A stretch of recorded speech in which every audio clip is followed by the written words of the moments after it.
디모데전서 6장 말씀입니다. 디모데전서 6장, 오늘 말씀 디모데전서 6장 6절부터 16절까지 볼 텐데요. 11절만 제가 읽고 기도하겠습니다. 그러나 오 하나님의 사람인 너는 이것들을 피하라.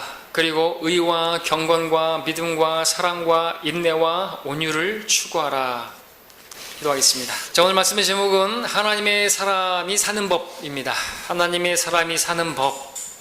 자, 우리는 하나님의 사람이죠. 하나님의 자녀가 된 사람들은 하나님의 사람으로 불립니다. 자, 오늘 바울은 디모데를 하나님의 사람이라고 부르고 있습니다. 다윗 시대에 보게 되면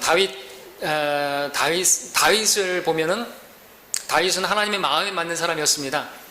그도 하나님의 사람이었죠. 근데 다윗 시대에 보면요, 하나님의 사람들만 있었던 것이 아니라 벨리알의 사람들도 있었던 것입니다.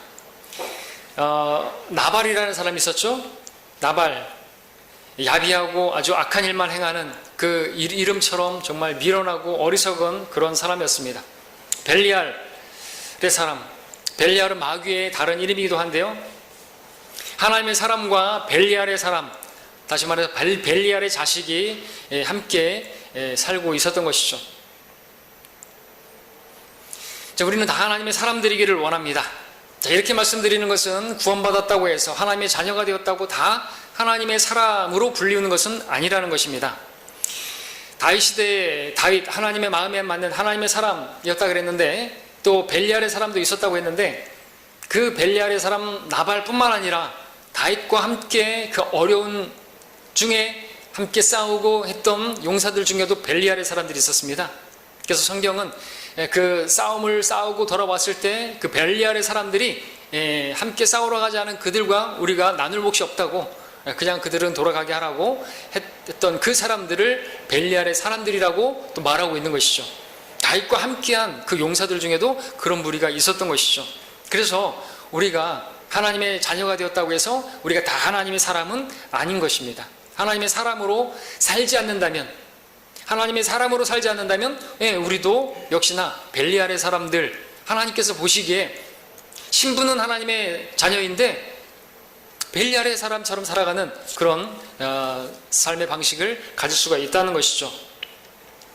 구원받았어도 많은 성도들이요, 실제로 벨리알의 사람들처럼 삽니다. 마귀의 뜻을 따라 삽니다.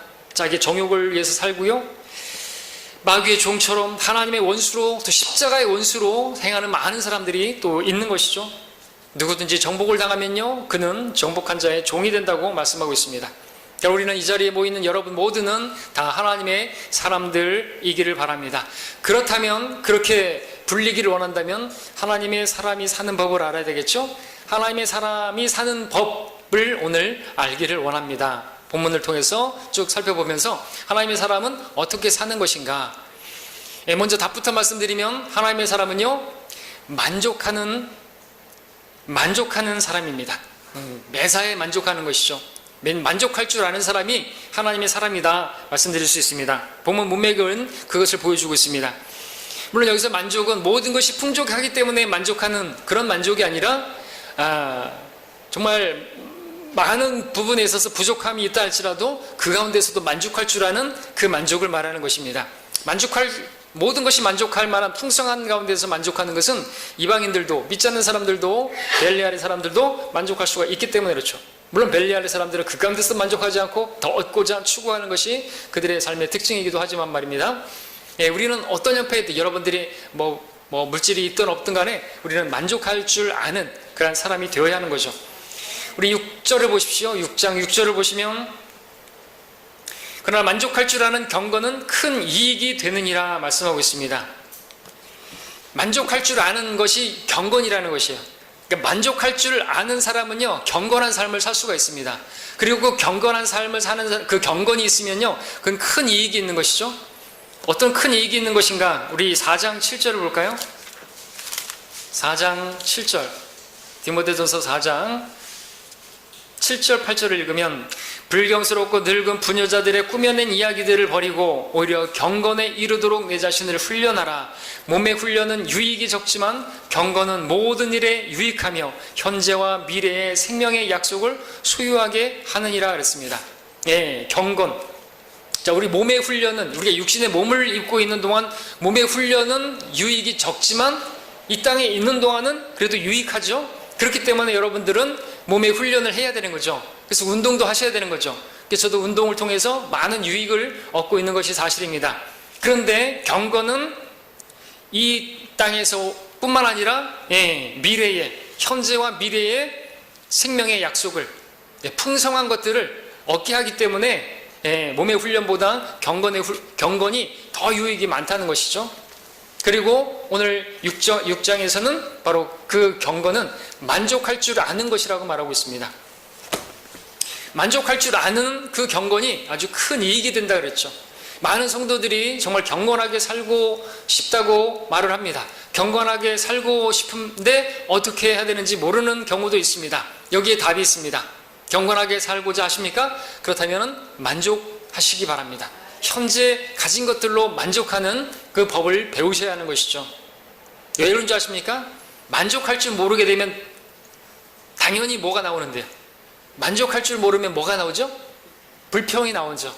불평하는 건 경건한 사람이 아니잖아요. 불평하는 건 하나님의 사람의 모습이 아니잖아요. 구약의 이스라엘은 그 광야에서 그들의 삶을 특징 짓는 것이 뭐였습니까? 불평하는 것이었습니다. 불평의 여정이었습니다. 어떻게 불평하면서 하나님의 사람으로 산다고 말할 수 있습니까? 만족하는 것이 경건한 것이고 경건한 사람이 하나님의 사람인데 어떻게 불평하면서 매사에 불평하고 있으면서 자기는 하나님의 사람이라고 경건한 사람이라고 말할 수는 없는 것이죠. 만족할 줄 아는 사람은 경건한 사람인데 그 사람에게는요 모든 것이 감사가 되는 것이에요. 만족한다는 자체는 어떤 형편에서도 만족한다는 건 하나님의 뜻을 이룰 수 있다는 것이죠. 모든 일에 감사하고 항상 기뻐할 수 있습니다. 부족해도 감사하고 그 가운데도 기뻐할 수 있는 사람이 하나님의 사람인 것이에요.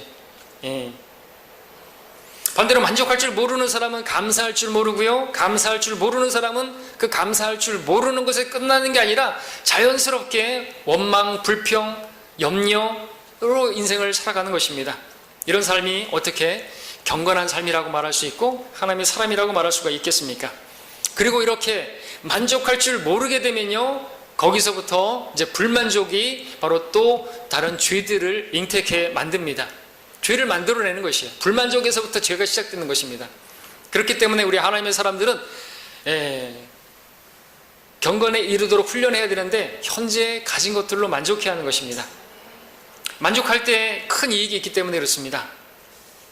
자, 현재 자신이 가진 재물에 불만족스러워 한다고 한다면 자연스럽게 재물을 많이 가진 그 부유한 사람들을 동경하게 될 것이고 그들에게 눈을 돌릴 것이고 그들처럼 되고자 하는 마음을 갖게 될 것입니다. 이것은 자연스럽게 탐심이라는 열매를 맺게 될 것이고 성경은 탐심은 우상숭배라고 했으니 결국 우상숭배자로 전락하게 하는 것, 거기에 시작은 뭡니까? 불만족에서부터 시작되는 거예요. 아니 하나님의 사람이, 경건한 사람이 어찌 하다가 벨리알의 사람으로 전락하는 것입니까? 어찌 불경건한 사람으로 전락하고 마는 것입니까? 만족할 줄 모르는 데서부터 시작된다니까요. 불만족의 삶을 살았던 사람들의 결과를 보십시오. 그들은 반드시 실족하게 되고요, 교회를 떠나게 되고요, 하나님을 버리게 됩니다. 9절 10절을 보시면 그러나 부유하게 되고자 하는 자들은 유혹과 올무와 여러 가지 어리석고 해로운 정욕에 빠지리니 이는 사람들로 파멸과 멸망에 빠지게 하는 것이라. 돈을 사랑하는 것이 모든 악의 뿌리니 이것을 욕심내는 어떤 사람들이 믿음에서 떠나 방황하다가 많은 슬픔으로 자신들을 찔렀도다 그랬습니다. 정말 그렇게 돈을 사랑하다가 그 재물을 욕심내다가 망한 사람들 성경에도 많이 나오죠. 그런 사람들 가운데 누가 있습니까? 아칸도 있죠? 악하죠, 아주. 그 여리코성 함락한 다음에 거기에 재물을 취했다가 죄의 싹슨 사망이라고. 또 엘리사가 이렇게 나만을 치유해줬는데 가가지고 거기에서 얼마의 재물을 또 착복하다가 문둥병이 생기기도 하지 않았습니까? 예, 그들은 그들의 죄에 따른 삭슬을 받게 된 것이죠. 광야에서 생활하던 이스라엘을 다시 한번 생각해 보십시오. 그들의 불만족은요, 계속해서 이집트를 동경하게 되었고 이집트로 돌아가자고 외치게 만들었습니다. 하나님의 인도하실 그 약속의 땅에 대한 그 기대와 그 소망, 그런 것보다 현재의 삶에 조금만 부족하면 원망 불평을 늘어놓느라 그들의 모습은 구속받은 백성의 모습, 독특한 백성의 모습, 하나님께 택함받은 그러한 모습이 아니라 벨리알의 자식들의 모습을 그대로 드러냈던 것이죠. 결과적으로 그러한 불만족하던 그들의 불평으로 인해서 고린도서에서는 그들이 광야에서 다 죽어 넘어졌느니라고 말씀하고 있습니다. 예. 하나님께서 그들을 출애굽시키지 않았습니까? 예. 6월절 어린 양으로 그들을 그 피로 구속하셔서 홍해를 가르시고 놀랍게 인도하셨는데 그들이 또 하나님께서 그들과 함께 하시는 징표도 보여주시고 불기둥과 구름기둥으로 낮과 밤에 항상 함께 하시는 주님의 임재를 그들은 보면서 동행하고 있는데 하나님이 그들과 함께하고 계시는데 뭐가 불평이 있는 것이에요? 뭐가 불만족한 것입니까? 우리도 마찬가지입니다. 우리 주님께서 함께 하시고 계시잖아요. 임마누엘의 주님께서 함께 하고 계시고 우리의 피로들은 다 채워주고 넘치게 채워주셨어요 이미. 더 가지려고 하니까 문제가 되는 거죠. 현재 그 가진 것들로도 불만족스러워 하니까 결국에는 거기에 시험 들고 거기에서 또 어려움을 겪게 되고 그러는 것 뿐이지 하나님 다 채워주셨다니까요. 또 중요한 것은 주님께서 우리와 함께 하시는 것인데 이것을 잊어버리기 때문에 불평하다가 망하는 것입니다. 광야에서 넘어진 자들, 그들은 불만족의 사람들이었고 그들은 불경건한 자들이었고 벨리알의 사람들이었던 것입니다. 그들이 하나님의 백성이었던 것입니까? 자, 만족할 줄 아는 사람들은요 경건한 사람들입니다. 그들이 하나님의 사람들입니다. 하나님의 사람들은 만족할 줄 아는 사람들인데 하나님 한 분으로 만족하는 것이에요. 하나님께서 이스라엘 광야의 여정 동안 허락하신 목적이 무엇인가? 신명기 8장에서 그거 크고 두려운 광야를 지나게 하게 하시고 너희들을 시험하신 목적이 뭔가? 뭘 말씀하셨습니까? 마태복음 4장에서도 주님께서 말씀하신 것처럼 빵으로 사는 것이 아니라 하나님의 입에서 나오는 말씀으로 사는 것. 말씀은 하나님이시니까 말씀을 의지하면 되잖아요. 그죠? 만나가 땅에서 내려오잖아요. 아니 땅에서 하늘에서 내려와서 땅에 떨어지잖아요. 그들은 하늘을 쳐다봐야만 됐던 것이죠. 그러니까 만나로 빵으로 사는 게 아니라 하나님께서 내려주시니까 그 하나님을 바라보고 그 하나님께 구하면 내려주시는 거네. 필요를 하면 돼. 근데 툭 하면은 다 기도하지 않고 요청하지 않고 그냥 불평만 했던 것이죠. 하나님께서 불쾌하게 여기셨고 그래서 그들은 다 광야에서 쓰러지고 말았던 것입니다. 하나님께서는 하나님 한 분으로 만족하는, 바울은 그것을 배운 것이죠. 하나님으로 만족하는. 자, 오늘 본문 7절에 보니까 분명한 진리가 있는데요. 이 진리 너무나 분명한데 자꾸만 잊어버리니까 또 우리는 다시 한번 볼 필요가 있습니다. 우리가 세상에서 아무것도 가지고 온 것이 없으며 아무것도 가지고 갈 수 없는 것이 분명하죠. 분명한 사실이죠. 분명한데도 불구하고 자주 잊어버리는 사실이죠. 전도서 5장 15절에서도 그가 모태에서 나올 때 벌거벗었으니 그가 왔던 그대로 돌아가며 수고하여 얻은 것은 아무것도 손에 가지고 가지 못하니라. 태어날 때는 주먹을 꽉 쥐고 뭔가를 가져보려고 성취해보려고 아기가 태어나는데 죽을 때 사람들은 다 손을 펴고 아무것도 가지고 가지 못하고 수위에는 주머니가 없습니다. 가져가지 못하는 것입니다. 여러분 중에 태어날 때 옷이라도 걸치고 나온 사람 있습니까? 태어날 때 어머니로부터 종잣돈을 가지고 태어나신 분 계십니까? 아무도 없죠? 사실 우리가 이만큼이라도 옷을 입고 있다면요, 걸칠 옷을 입고 있고 가리고 있고 지붕 있는 집에서 산다면요, 여러분 상위 1%라니까요. 전 세계에서 집에 화장실이 안에 있으면요, 그거 상위 1%예요. 정확히 계산은 제가 기억 안 나는데 그런 이야기가 있습니다. 통계에 따르면 집에 차가 있습니까? 이건 상위 엄청난 이 퍼센트에 있는 거예요. 그렇게 못 사는 사람도 많다니까요. 화장실이 집 안에 있으면요, 이건 엄청난 그 상위에 속하는 사람들이에요, 여러분들.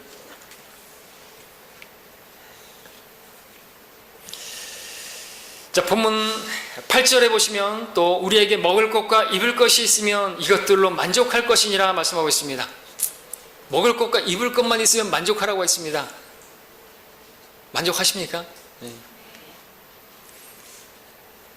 더 있어야 될 텐데. 여러분, 북한의 사람들이라든지요, 저기 아프리카나 이디오피아나 난민 거기 사는 사람들은요, 이것만 줄 테니까 만족할래 그러면 아멘 할 거예요. 여러분처럼 아멘이 아니라 아멘이죠. 그 사람들은 먹을 게 없어가지고 하루에도 죽어가는 애들이 얼마나 많은데요.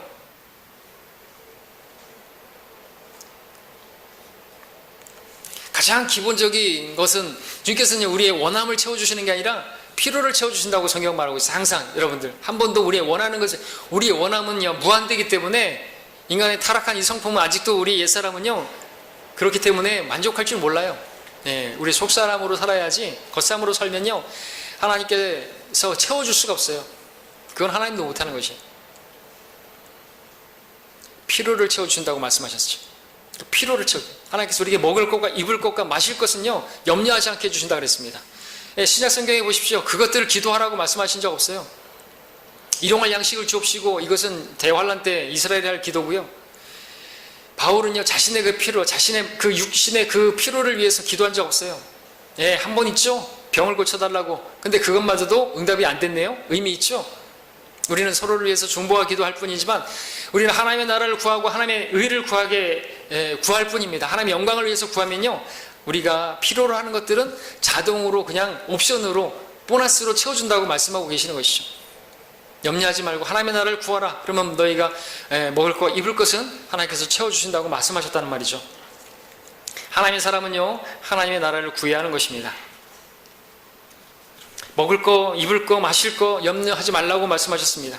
아무 일도 하지 않은 백합화를 그렇게 화려하게 입히시고 공중에 나는 새들을, 농사도 짓지 않는 그 새들을 먹이시는 분이 계시기 때문에 그렇습니다. 자, 그런데 그분께서 하나님의 사람들인 여러분들이야 얼마나 잘 먹이시겠냐는 것이죠. 얼마나 잘 입히시겠냐는 것이죠. 그러므로 하나님 나라와 의를 구하라고 말씀하시는 것이죠. 그렇게 하나님의 나라를 구하는 하나님의 사람들, 의인들은요 절대로 굶거나 노숙자가 되지 않는다고 말하고 있습니다. 시편 37편 25절에 내가 어려서부터 지금 늙기까지 의인이 버림받거나 그의 씨가 걸식함을 아직 보지 못하였도다. 이건 간증이죠. 하나님께서 그렇게 해주셨다는 것이죠. 왜 그렇습니까? 37장 그 24절 바로 앞절에서는 그가 넘어져도 완전히 쓰러지지 아니함은 주께서 그의 손으로 그를 붙드심이라 말씀하고 있습니다. 주님께서 그를 붙들어 주시고 그 사면에 담을 쳐주시고 보호해 주시기 때문이라는 것이죠. 또 그렇게 붙드시는 것은 그가 주께 손을 내밀었기 때문이죠. 요청했기 때문이죠. 고난의 나라에 나를 부르라. 그리하면 내가 그를 구해낼 것이고 너는 나를 영화롭게 하리라 말씀하셨습니다. 자, 사람은 누구나 부족할 수 있습니다. 부족함을 느낄 때 두 가지 모습으로 나타나죠. 하나의 모습은 불평하는 모습으로, 또 하나의 모습은 하나님께 기도하는 모습으로 나타나게 됩니다. 자, 앞서 불만족에서부터 죄가 시작된다고 그랬습니다. 죄가. 자, 하나님의 사람은 부족한 것이 있을 때 하나님께 요청하는 모습으로 나와야 되는 것입니다. 불평하는 모습이 아니라. 아무것도 불평하지 말고 다만 모든 것을 하나님께 기도로 간구로 아뢰야 되겠죠. 근데 아무것도 기도하지 않고 다 불평하면 안 되는 거죠. 아무것도 염려하지 말고 다 하나님께 기도로 아뢰라 그랬는데 거꾸로 하면 안 되는 것입니다. 너희 중에 지혜가 부족하면 모든 사람에게 아낌없이 주시고 꾸짖지 아니하시는 하나님께 구하라. 부족하면 구하라 그랬잖아요. 부족하다고 해서 불평할 것 같으면 하나님 뭐하러 계시는 것이죠. 하나님이 나와 함께 계신다고 말할 수 없잖아요. 나는 하나님의 사람이 아닌 것이죠. 하나님의 사람은 하나님이 함께 하시는 사람인데 하나님은 왜 계시는 거예요? 구원하시는 것만 감사하고 이제 따로 독립해서 사는 것입니까? 자, 부족함을 채우고자 하는 것을 추구라고 말할 수 있습니다. 어찌보면 부족한 것을 추구하는 것은 너무나도 당연한 일일 것입니다. 근데 문제는 불만족의 사람들에게는 감사가 없다는 것이 문제죠. 감사가 없는 사람은 불평과 원망으로 또 남이 가진 것을 시기함으로 추구할 수밖에 없습니다. 만약 어떤 것을 감사 없이 추구하고 있다고 한다면 그는 분명 불만족의 사람일 것이고 반드시 불경건으로 그렇게 나아가게 되는 사람입니다. 그러나 하나님의 사람에게 부족한 것을 추구하라고 하실 때는요, 어떻게 말씀하시는지 아십니까? 불만족의 사람처럼 그렇게 불평하면서가 아니라 우리에게 부족한 것이 있으면 하나님께 아뢰라고 하셨는데, 그렇게 요청할 때도 어떻게 요청하라고 말씀하셨습니까? 감상으로 요청하라고 말씀하셨죠. 감상으로 아뢰라고 말씀하지 않았습니까? 아무것도 염려하지 말고 다만 모든 일에 기도와 간구로 너희의 구하는 것들을 감상으로 하나님께 알려지게 하라 그랬습니다. 염려할 일이 없지 않습니다. 있습니다. 근데 어떻게 감상으로 아뢰 수 있습니까? 하나님 함께 하시잖아요. 예. 하나님께서 모든 필요를 채워주시고 또 우리 기도 응답해 주시는 분으로 계신다면서요. 그럼 감사해야죠. 모든 일에 감사하는 거 하나님의 뜻을 이루는 거 아닙니까? 하나님께 대한 감사로서 모든 일에 감사하는 모습으로 우리는 그렇게 추구해야 하는 것입니다. 자, 광야에서 이스라엘 백성들 생각해 보십시오. 하나님께 정말 광야는 부족한 곳이, 너무나 부족한 것이, 아무것도 없는 곳이잖아요, 사실은. 예, 거기서 뭐가 부족할 때마다 그들은 아우성을 쳤습니다. 그들의 부족함에 대한 그들의 추구 자체는 잘못된 게 하나도 없었습니다. 그럼에도 그들에게 치명적인 잘못이자 그들에게 결여된 한 가지는 무엇이냐니까 감사가 없었던 것이, 감사가 없는 곳에는 반드시 불평이 임하게 되는 것이죠. 하나님께서 그걸 불쾌하게 여기셨습니다. 그럼 배교의 시작이 뭔지 아십니까? 감사치 않는 것입니다. 이방인들의 죄의 시작은 감사치 않는 것이, 하나님 알되 하나님께 감사치 않는 것이에요. 하나님께 감사치 않는다는 건 하나님께 영광 돌리지 않는다는 것이고, 모든 창조된 것들은 하나님께 감사드리고 그분의 기쁨을 위해서 창조되었는데, 하나님께서 기뻐하시는 것이 아니라 불쾌하게 여기는 사람들, 감사치 않는 사람들입니다. 항상 그 현재에 불평하는 사람들, 불만족의 사람들입니다. 하나님께서 그럼 치시죠. 그래서 징계하시는 것이죠. 그래서 다 죽어 넘어진 것이에요. 하나님께서 태풍을 또 일으키시고 태풍이 올라오는데 다행스럽게도 그냥 조용하게 지나가잖아요. 예. 하나님 너무나 선하신 분이시죠. 제가 하나님이었으면 그렇게 안 했죠. 예. 하나님께서 하셨으니까 이렇게 선하게 하시죠. 하나님을 대적하고 마치 자기가 열심히 수고하면 다 얻을 걸로 생각하는 그러한 사람들, 하나님께서 본때를 한번 보여주셨으면 좋겠다는 생각이 들었는데, 하나님은 저같이 악한 분이 아니라 하나님께서는 악인에게도 비를 내려주시는 분이시고 햇빛을 주시는 분이시고 그런 분이시죠. 그래서 기회를 주셔서 그가 회개할 수 있도록 자비롭게 해주시는 분이십니다. 우리 그런 분을 닮아야 되겠죠.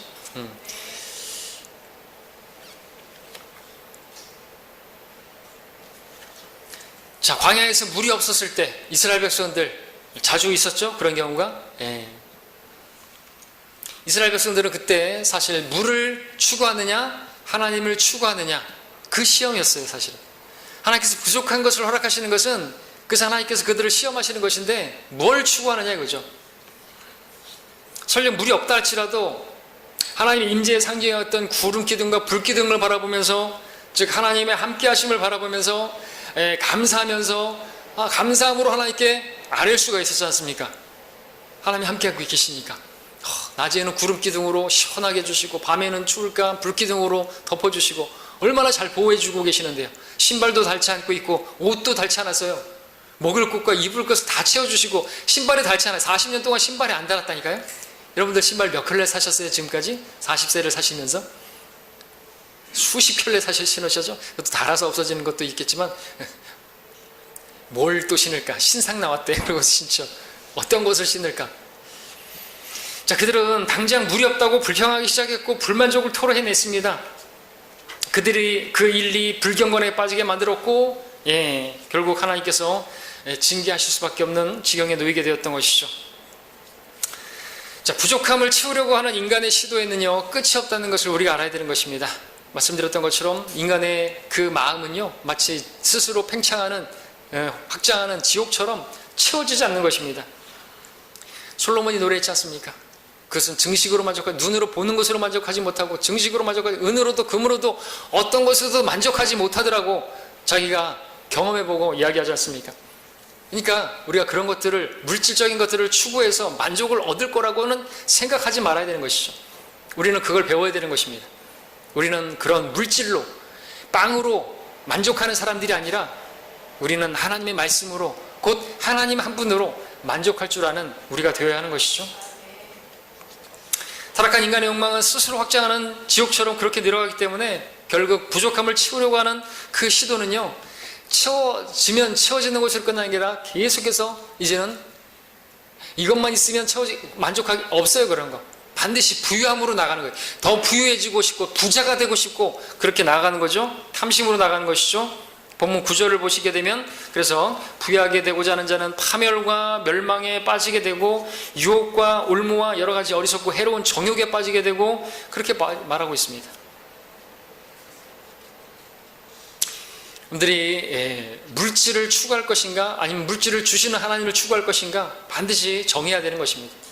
나는 지금 물질을 추구하고 있는 것인가, 아니면은 나에게 모든 것을 주시고 향유케 하시는 하나님을 추구하고 있는 것인가. 그러니까 우리가 광야에서 사는 동안 반드시 배워야 할 것인 거예요. 근데 하나님에게서 눈이 떨어져 나가고 그 하나님이 주시는 것들을 지금 여러분들이 그것을 만족해야 하고 그것들을 더 가지려고 하고, 그럼 반드시 여러분 해로운 정욕으로 인해서 여러분 하나님의 사람이 아니라 벨리알의 자식으로 되고 하나님께서 징계하실 수밖에 없는 사람이 될 수 있다는 것을 기억하시기 바랍니다. 자, 부유하게 되고자 하는 그 마음, 오늘날 돈을 사랑하는 것이 모든 악의 뿌리라고 하는데, 돈을 버는 것이 목적이라고 한다면요, 나중에는 믿음도 버려버리는 것이죠. 양심도 버려버리는 거죠. 오늘날 여러분들 뉴스에서 보는 많은 범죄자들의 그 일들 여러 가지가 있겠지만 그 저변에는 뭐가 있습니까? 다 돈이에요. 돈 때문에 돈을 더 가지려고 자신의 어떤 명예, 그것도 돈이고, 그걸 얻기 위해서 별의별 짓들을 다 하는 거죠. 뉴스에서 여러 가지 모양들이 있겠지만 모든 죄의 뿌리는 돈이 연루되어 있습니다. TV 뉴스에 나오는 최근의 뉴스들만 한번 제가 뽑아왔습니다. 7월 17일 69세의 아내가 돈 문제로 갈등하던 70세의 남편 살해하기 위해서 46세의 남자에게 청부 살해를 요청했는데, 그 46세 남자에게 청부 살해할 것을 부탁하면서 5,900만 원의 채무 탕감과 사업 자금 지원을 약속했다고 합니다. 재판 결과 그 청부 살해 요청한 아내는 69세 아내는 징역 15년, 그리고 청부 살해한 그 남자는 징역 25년. 원래 무기징역했다가 다음에 다시 지금 25년으로 지금 선고가 됐습니다. 우리나라 좋은 나라, 대한, 아주 그냥 그 밑에 댓글로, 미국 같았으면은 앞전에 무슨 어떤 그 여교사는 엄청난 그 형을 받았던데 별거 아닌 것 같은데도, 그러면서 이제 거기다가도 그런 댓글을 달았어요. 우리나라 같았으면은 그 정도가 아니라 한 5년 정도밖에 안 살 건데 우리나라 참 관대한 나라, 뭐 이런 얘기를 쓰는 것 같습니다. 돈 때문에 69세 아내가 70세 남편을 청부 살해한 일입니다. 7월 19일 엊그저께죠. 부모의 재산 상속 문제로 동생이 형을 폭행하고 형의 아내를 차에 감금한 채 주행했는데 형수가 주행 중에 그 차에서 뛰어내려갖고 사망하는 사건이 벌어졌고요.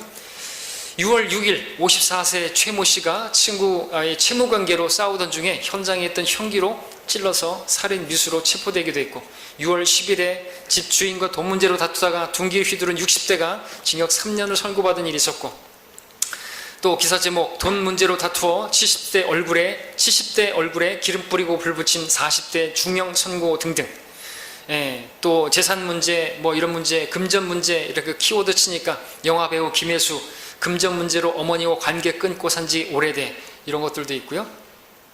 많은 기사들이 있는 것이죠. 다 뭡니까? 돈 때문인 겁니다. 돈 때문에 그런 정말 가족과의 그런 것도 없는 것이, 부모의 관계, 형, 동생, 그런 것도 없어요. 친구 관계도 없어요. 죽이고 막 관계 끊고, 무엇보다도 하나님과의 관계도 끊어버리는 게 문제죠. 믿음도 버려버리고 교회를 떠나는 거, 우리 교회 떠난 사람들 뭐 이런저런 이유를 댈지 모르겠지만 가지 많은 나무에 잎이 무성해도요 뿌리에는 돈이 있는 것입니다. 이런저런 핑계와 변명들을 많을지라도요, 뭐 설교가 어떻고 뭐 교회가 어떻고 뭐 말들이 많을지라도요 진짜는 돈 때문이에요. 밑에는 돈이 있다는 것이죠. 그래서 돈을 사랑해서 떠나는 것이에요. 때문에 주님께서 많이 경고하셨습니다. 아무도 두 주인을 섬길 수 없나니 이는 그가 한쪽은 미워하고 다른 쪽은 사랑하거나 한쪽을 존중하고 다른 쪽을 업신여기기 때문이라. 너희가 하나님과 재물을 동시에 섬길 수 없느니라 말씀하셨다면 우리는 분명하게 정해야 되는 거죠. 둘을 섬기는 없는 것이에요. 마태복음 13장에서도 씨 뿌리는 자의 비유에서 가시떨기 사이에 씨가 뿌려졌다는 것은 말씀을 듣기는 하나 이 세상 염려와 재물의 미혹이 말씀을 억눌러 열매를 맺지 못하게 되는 거예요. 여러분 혹시 말씀을 듣는데도 불구하고 신앙생활을 많이 했는데도 불구하고 열매를 맺지 못하는 그러한 나무는 있지는 않습니까? 이유가 뭡니까? 재물의 미혹 때문이다. 마가복음 4장에서는 재물의 속임수에 속아가지고 그 재물 때문에 열매를 맺지 못한다고 말하는 것입니다. 마가복음 10장에서는 자녀들아 재물을 신뢰하는 자들이 하나님 나라에 들어가는 것이 얼마나 어려운 일이냐, 낙타가 바늘귀로 들어가는 것이 부자가 하나님 나라에 들어가는 것보다 더 쉬우니라 말하고 있습니다. 우리가 하나님 나라에서 또 누리게 될 그 영광은요, 재물을 신뢰하는 사람들에게는요 누리지 못하는 것이겠죠. 우리는 재물을 신뢰할 것인가, 재물을 주시는 하나님을 신뢰할 것인가 결정해야 된다 그랬는데, 여러분들 17절 보십시오. 디모데전서 6장 17절에 이 세상에 있는 부유한 자들에게 명하여 마음이 교만해지지 말고 불확실한 재물을 소망하지 말며 소망이 두지 말며 오직 우리에게 모든 것을 풍요하게 주셔서 향유케 하시는 살아계신 하나님께 두라고 하라 그랬습니다. 재물이 아니라 그 재물을 주시는 하나님께 소망을 둬야죠. 그분을 추구해야죠. 과연 하나님께 관심 없고 하나님께서 주실 어떤 재물에만, 물질에만 관심 있는 사람이라고 한다면 그것이 하나님으로부터 주어지지 않을 때 당연히 하나님께 원망이 있을 것이고 하나님을 불평하게 될 것이고 믿음에서 떠나게 될 것입니다. 그러나 내 구원의 하나님, 살아계신 하나님, 그분께 소망을 두고 있다고 한다면 어떤 형편에서도 만족할 수가 있겠죠. 그 하나님을 바라보고 있다면, 그 하나님에게 소망을 두고 있다고 한다면, 아직 채워지지 않았어도, 아직 기도응답이 이루어지지 않았어도 그분을 신뢰하고 있다면, 그분을 소망으로 두고 있다고 한다면요, 그 가운데서도 감사하고 그 가운데서도 만족할 수 있겠지 않습니까? 경건, 만족할 줄 아는 경건 말씀드렸는데, 경건이라는 뜻이 뭐라 그랬습니까? 영어로는 가들리라 그래서 하나님 같지 않은 것들은 다 없는 그런 걸 말씀드릴 수 있겠지만, 경건은 또한 하나님으로 생각이 가득한 것이, 하나님으로 생각이 가득한데 어떻게 거기에 불평, 불만이 있을 수가 있겠습니까? 하나님으로 생각이 가득한 사람은요, 지금 형편은 아무것도 이루어지지 않은 것 같다 할지라도 하나님께 기도해서 요청했잖아요. 감사함으로 요청했잖아요. 그럼 평안도 있을 것이고요, 그러면 기쁨도 주실 것이겠죠. 하나님께 감사함으로 요청하는 것이 의롭게 행동하는 것이라고 한다면, 그렇게 의롭게 행하면요, 하나님께서 우리의 지각을 초월하는 하나님 평강으로 마음을 지켜주신다 그랬고, 그러면 이제 기쁨 가운데, 이제 기대 가운데 있을 수 있겠죠. 그렇죠? 그러면 절대로 불경건으로 나가지 않겠죠. 벨리알의 모습으로 막 원망하고 교회 떠나는 그런 일은 없겠죠. 하나님으로 생각이 가득 찬 사람, 아무것도 아무것도 되는 일이 없어도 노래할 수 있습니다. 하박국처럼 이렇게 노래할 수 있습니다. 비록 무화과 나무가 무성하지 않으며 포도나무들의 열매가 없고 올리브나무의 수고가 헛것이 되고 밭들이 양식을 내지 못하며 우리들의 양떼가 끊어지고 외양간들의 소떼가 없을지라도 나는 여전히 주를 기뻐할 것이요 나는 내 구원의 하나님을 즐거워하리라. 주 나의 하나님은 나의 힘이시니 그가 나의 발을 암사슴들의 발 같게 하실 것이요 그가 나로 하여금 나의 높은 곳으로 걷게 하시리로다. 하나님께 소망을 두고 있으면요, 지금 이 정도가 되면 완전히 바닥 아닙니까? 아무것도 완전 망한 것이고 부도난 것이고 이것은 파산한 상태인데 그 가운데서도 여전히 기뻐한다고 말하는 것이에요. 왜? 하나님을 바라보고 있지 않습니까? 그러면 마치 암사슴의 발처럼 가볍게 마음은 기쁘고 마음은 가볍게 무겁지 않고 그렇게 살아갈 수가 있는 것입니다. 이 만족할 줄 아는 법이죠. 하나님으로 만족하는 사람은 어느 가운데서도 만족할 수 있어요. 빵으로 절대로 여러분 만족할 수 없습니다. 빵이 많으면 여러분 그러면 파리바게뜨 사장은 만족하겠습니까? 빵빵한 삶 삽니까? 자, 우리에게는 나를 구원하신 하나님이 계십니다. 당신의 피값으로 산바된 우리는 하나님의 자녀입니다. 그들을 내버려 두시지 않습니다. 고통스럽게 아파하며 낳은 자식들 아무렇게나 내동댕이 치지 않지요? 하나님의 사람들은 하나님이 손 안에 있는 사람들입니다. 하나님께서 그들을 버리지 않으시고 떠나지 않는다고 말씀하셨습니다. 부족한 것이 있으면 하나님께 요청하면 되죠. 감사함으로 요청하면 하나님께서 기뻐하시면서 그에게 먼저 화평을 주시고 또 기뻐할 수 있게 해주시죠. 높은 곳으로 걷게 하시리로다 그랬습니다. 시편의 한 기자는 이렇게 노래하기도 했습니다. 주께서 내 마음에 기쁨을 주셨으니 그것은 그들의 곡식과 포도주가 풍성했던 때보다 더 크니이다. 내가 평안 가운데 눕기도 하고 자기도 하리니 이는 주여 주만이 나를 안전한 가운데 거하게 하심이니이다. 어떤 사람들은 포도주가 풍성하고 곡식이 풍성하고 그것보다 더 기쁨, 그 마음의 기쁨을 주셨다고 말하고 있습니다.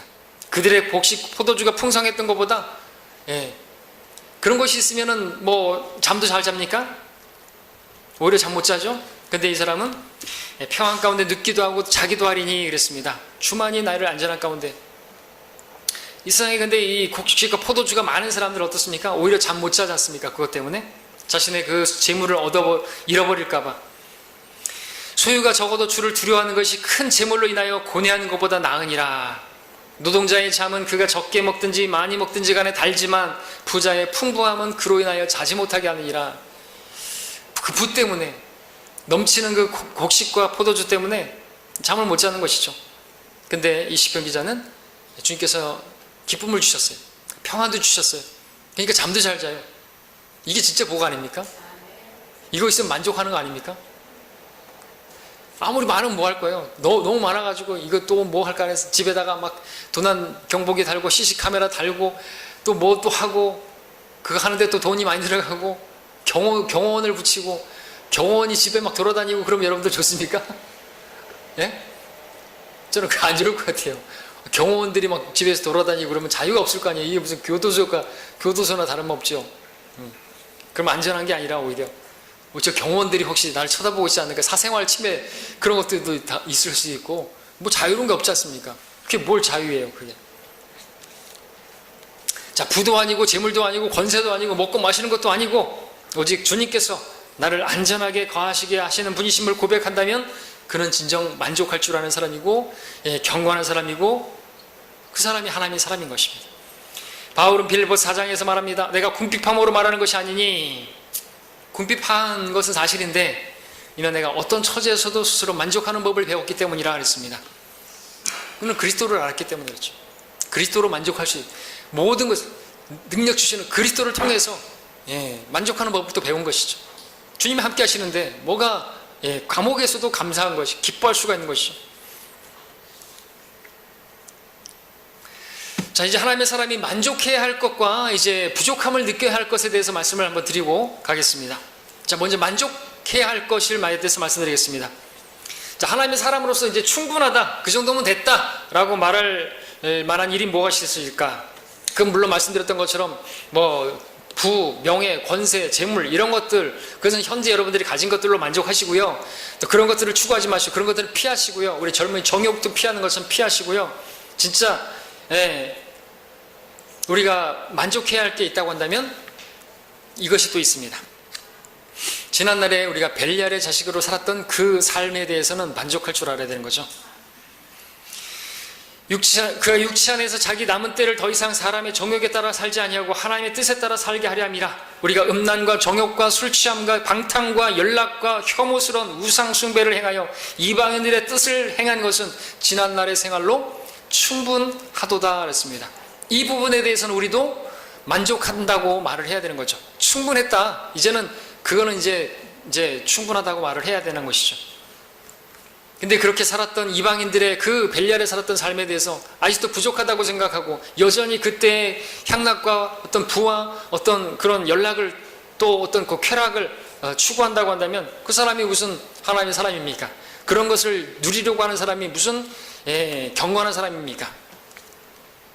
만약에 그런 것들도 추구해야 되겠다, 나는 그 삶에 대해서 여전히 부족하다고 느낀다고 한다면 그 사람이 과연 구원받은 사람인지 우리가 또 의심스럽겠죠? 하나님의 사람이라고 한다면요, 오히려 이러한 것들에 대해서 부족함을 느껴야 됩니다. 뭡니까? 오늘 11절 우리가 읽었던 본문에서 그러나 오 하나님의 사람인 너는 이것들을 피하라 그렇게 말하고 그 다음에 의와 경건과 믿음과 사랑과 인내와 온유를 추구하라 그랬습니다. 의, 하나님의 사람으로서 마땅히 행하는 그 일, 의롭게 행하는 그 일들에 대해서 여전히 부족하다고 느껴야 되겠죠. 경건, 하나님처럼 사는 것, 하나님께서 싫어하시는 것을 거부하고 하나님으로 생각을 가득 채우는 것, 의, 경건, 믿음, 하나님의 말씀은 믿음에서 나니까 계속 말씀을 읽어야 되겠죠. 믿음이 아직도 부족하다고 여러분들 느끼셔야 되겠고 그것을 추구해야 되겠죠. 사랑 당연히 우리는 부족합니다. 그래서 사랑하지 못하고 미워하고 편가르고 험담하고 그러죠. 인내, 온유 추구하라고 말하고 있습니다. 이것들에 대해서는 우리가 정말 부족하게 느껴야 되는 거죠. 부족하게 느낄 것들은 다른 게 아닌 거예요. 물질 이런 거 그런 거는 아무리 부족하게 느껴봐야 채워져도 그건 절대로 만족 못한다니까요. 이런 것들을 부족하다고 여기는 사람이 진짜 경건한 사람인 것이죠. 자, 여러분 지금 현재 여러분들이 추구하는 것들이 무엇인지 생각해 보시기 바랍니다. 이러한 것들을 여러분들은 추구하고 계십니까? 하나님께서 이전에 우리가 추구하던 것과는 전혀 다른 것들을 추구하기를 바라고 계시는 것입니다. 이전에 우리는 벨리알의 자식들로 살았지만 하나님의 사람이기 때문에 이러한 것들을 추구하면서 살아야 하는 것이죠. 그것을 위해서 부르셨다고 12절에서 말하고 있습니다. 믿음의 선한 싸움을 싸우라 영원한 생명을 붙잡으라 이를 위하여 내가 또한 부르심을 받았고 많은 증인들 앞에서 선한 고백으로 고백하였느니라 말씀하고 있습니다. 자, 이것을 위해서 부르심 받은 것입니다. 자, 우리에게는 싸움이 있죠. 혈과 육에 대항하는 싸움이 아닙니다. 믿음의 선한 싸움입니다. 예수 그리스도 우리 안에 계시는 그분을 의지해서 싸우는 싸움입니다. 그러면 선한 싸움을 싸우게 됩니다. 이슬람처럼 혈과 육에 대항해서 막 총포를 쏘고 막 폭탄을 터뜨리고 악한 싸움이죠. 마귀가 원하는 싸움입니다. 그렇게 싸워가지고 그 상대방이 어떻게 됩니까? 다 죽어버리면 영원한 생명도 못 얻잖아요. 그래서 우리가 영적 전쟁을 치를 때도 붙들어야 되는 것은 영원한 생명이겠죠? 영원한 생명을 붙잡아야 되는 것입니다. 영원한 생명을 붙들면 영적 전쟁할 때도 그 사람이 영원한 생명 얻을 수 있도록 우리가 온유하고 절제하고 사랑으로 믿음으로 대하고 하잖아요. 물론 이 말씀은 우리 편에서 영원한 생명이죠. 그래서 영원한 생명에서 우리가 누리게 될 영원한 풍성한 것들, 전에 설교했던 것처럼 이 생에서 우리 삶은 영생을 위한 삶이라 그랬습니다. 영생에서의 그 풍성한 것들을 누리기 위해서 우리가 이러한 믿음의 선한 싸움을 싸우는 것입니다. 사랑으로 또 믿음으로 그리고 온유로 추구하는 것들이죠. 의로. 19절에 보니까 6장 19절에 자신들을 위하여 오는 때를 대비한 좋은 기초를 쌓도록 하라. 이는 영원한 생명을 붙들기 위함이라. 이 말씀 때문에 우리가 영원한 생명 붙든다는 건 구원을 계속해서 붙들어야 끝까지 견뎌야 구원받는다는 게 아니라 구원받은 우리들이 영원한 생명을 더욱더 풍성하게 확실한 기초를 놓는 거라 말씀하고 있는 거죠. 그렇게 살지 않으면 사랑과 이러한 믿음과 온유와 경건과 의를 추구하지 않으면요 기초도 못 놓는 것이에요. 만약에 교회 건축한다 그러는데 기초도 못 놓는다 그러면 왜 못 놓는 것이에요? 그동안에 쌓아놓은 게 있어야죠. 우리가 이 세상에서 사는 동안 영생의 기초를 놓는 것이에요. 기초만 놓는 게 아니라 기둥도 세우고요. 그것은 교회에서 그리스도께서 기초가 되시고 우리가 이제 거기에 건축 교회 성도들을 세우면서 기도해 주면서 그렇게 하면 이제 쌓아지는 거죠. 그렇게 섬긴 성도들이 교회를 섬긴 성도들이 하늘나라에서도 아주 풍성하게 영생을 누리게 되는 것입니다. 왕국에서 통치하는 그러한 여러분 되시는 것이죠. 자, 우리는 그래서 그렇게 우리를 그렇게 맞아주실, 우리에게 영광을 주실 그분을 바라보고 그분 앞에 어떻게 설 것인가 그것을 염두에 두고 살아가는 것이에요. 14절 보겠습니다. 그것이 하나님의 사람이 사는 법이에요. 우리 주 예수 그리스도께서 나타나실 때까지 흠없고 책망 받을 것이 없이 이 명령을 지키라. 또 어떤 사람들은 이것을 제시하면서 저번에 설교했던 것처럼 이 구절을 제시하면서 이래야지 구원받는다고 그렇게 영원한 생명이 이른다고 그렇게 설교했는데 그게 아닌 것이죠. 아니니까 넘어가겠습니다. 자, 우리는 주님께서 오실 때 주님 앞에 이렇게 하나님의 사람으로 살고 불경건으로 나가는 불만족을 버리고 피하고 그렇게 살아갈 때 주님 앞에 책망이 아니라 칭찬 듣는 그러한 사람들로 발견되죠. 이제 결론으로 이제 16절 읽고 마치겠습니다. 6장 16절.